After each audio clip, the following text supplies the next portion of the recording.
فلوق الهوات في البطوله ديال رمضان في بنزاكو، هذا الملعب اللي كيحضروا فيه الالاف د المشجعين. اجيو تشوفوا معايا الاجواء وداك الشيء اللي داز هذا النهار في الماتش. واو ما يمكنش تدخلات ولا لقطات ديال البرازيل. شوفوا معايا المحاولات كيف حارس ما يمكنش. الماتش كانت فيه الجرينتا والقتله، كل واحد داير البلوك ديالو خايف باش ما يجيش البيت.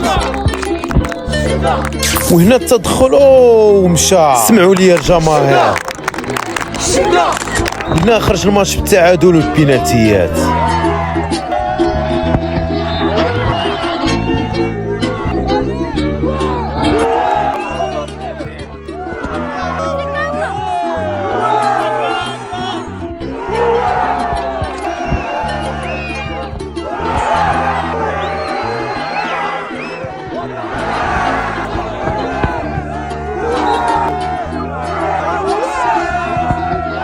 وهكا دازت الاجواء. انا بلاصه بغيتو يجي ليها فلوق الهوات.